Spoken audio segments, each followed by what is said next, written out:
Usuyangiphika. Ayikwazi siya wisipoko kimi ayikwazi. Mfethu ubuka lengane.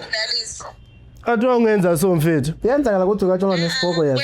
Kwenzani ngakwazi. Siya. Kodwa emva kwezolo besonke njena. Unami kuphi ngakwazi nokuba kwazi. Hawu kahle mfethu usungiphika manje ngoba izolo besonke nje izoze zashaya iroom mfethu. What if isibhoko? Kuphi nawe si. What if ushayira nesibhoko? Isibhoko uzothini? Isibhoko umuntu engimbonayo? Asikho isibhoko esinemizwa mfethu. Khona isipoko. You? Yes. So is what isibhoko or uyakuchithela lo muntu? Ubani uchithayo manje ngoba siyami mina ngimazi. Awungazi namhlanje. Angikwazi. Akakwazi mfethu. Move on. Sinamba yami uThwatha vele. Move on mfethu. Move on mfethu.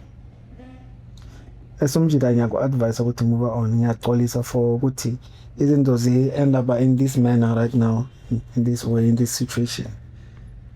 Sizokuthola i-counseling.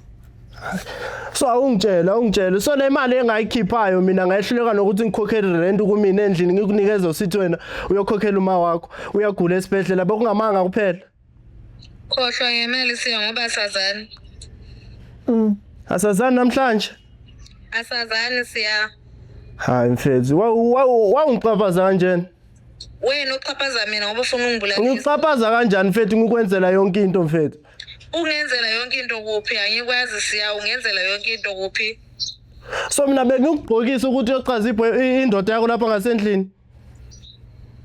Ungigqokisa kuphi siya? Sorry. Yabona ngiqhaphaza manje ufuna ngibulawe la. Awukahle wena ngiqhaphaza ubulawa yini? Awukahle wena ubulawa ubani ngoba mina ngikwazi umuntu ongenandoda ngoba yimina bengithi ngiyindoda yakho kuphela. Sorry man. Sorry siya. Hayi. Sit drop.